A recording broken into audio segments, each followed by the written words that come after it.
June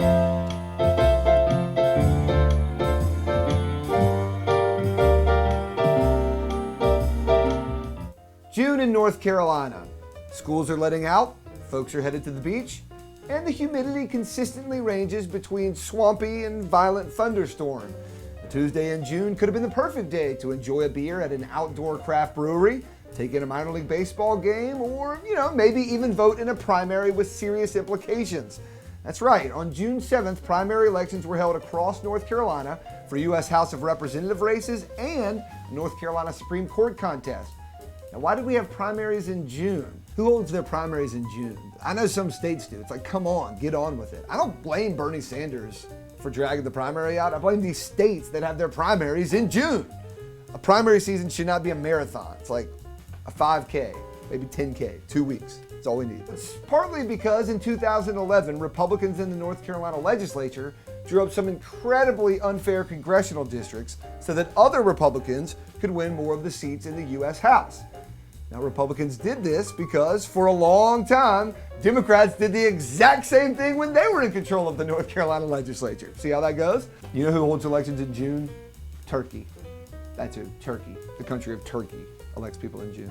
A federal court ruled that 2 of the congressional districts were racially gerrymandered and had to be redrawn. So the North Carolina legislature redrew those 2 and the other 11 ones, resulting in not only an oddly late primary election, but some odd primaries in general. For example, in an ironic twist, in the 2nd Congressional District, 2 Republican incumbents were squaring off against each other, meaning one of them won't even make it to the general election. George Holding, who technically lives outside the newly drawn 2nd District, but for obvious reasons did not want to square off against the political juggernaut that is David Price in the 4th, decided he would take on fellow Republican Renee Elmers in a who's more right contest in the 2nd. We're a couple election cycles away from having like Charlotte and Raleigh both represented by the same congressman. And then like Bertie County will have 2 congressmen. Then over in the 13th district, 17 Republican candidates ran in the primary. There's no runoff, meaning the winner will be selected by thousands or hundreds or maybe even tens of votes. And in this Republican-leaning district, the primary winner is likely to win the seat in Congress. There were so many people running and so few voters expected to turn out, and candidates actually took to lobbying each other for their votes. At one of the debates, when all 17 of y'all are there, you basically gotta identify the dumbest guy in the room and be like, hey, yo, I'll vote for you if you vote for me, okay? Cool? Yeah. Psych. Now, the most important takeaway from the congressional primary situation in North Carolina is this. We need an independent, nonpartisan redistricting panel. The districts we're currently voting in for today's election were actually upheld last week by a federal court, but let's hope that was in part just to not have total chaos in an election year with no districts. Again, we need independent, nonpartisan redistricting. Or the alternative, we can continue to waste time, energy, and resources letting whatever party controls the North Carolina legislature redraw the congressional districts while the minority party sues to stop them.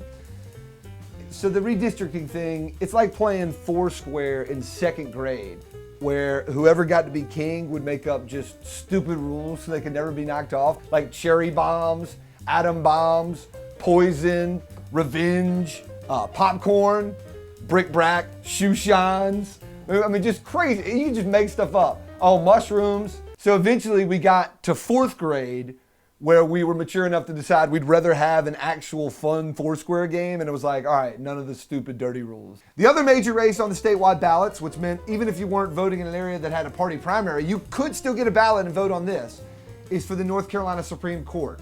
Now, last year, Governor McCrory signed into law a bill that changed state Supreme Court elections into something called retention elections, meaning instead of running against other candidates for their positions, sitting justices would only face a yes or no vote. Look, I'm not a political science major, mostly because it was a worthless major, but I'm pretty sure if by rule your election is only allowed to have one person, you're stretching the definition of election. What made the new law even a bit more shady was that if the candidate loses the retention election, the governor would appoint a replacement. And the original bill called for retention elections in appellate court races too, but that part was scrapped, meaning that last year when the law was passed and signed, the people who passed and signed it knew it would only affect one conservative Supreme Court justice. Bob Edmonds, who happens to be the highest ranking publicly elected comb-over in the state. Bob's reaching Gene Katie territory with that thing. I mean, he's not there yet, but he's getting there. After the law was passed, the Board of Elections was sued by attorney Sabra Ferris, who challenged the fairness of a retention election, since it precluded her from running. Since her name isn't yes or no.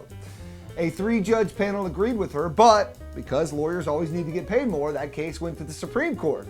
Well, there, Justice Edmonds had to recuse himself from deciding, which left the court tied 3-3 and upheld the lower court's ruling, meaning Edmonds does indeed have to face actual other human beings in an election. Now, the fact that Robert Edmonds would have upheld retention elections as constitutional is probably issue enough for me to think that one of the other folks is a better choice. Plus, that comb-over, man. Why? If you're lying about how bald you are, what else are you lying about? I ain't hiding.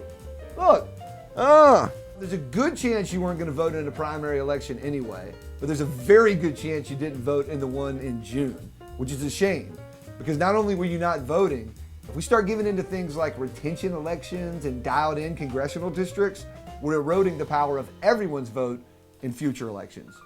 For North Carolina, yesterday, today, I'm Hayes Permar.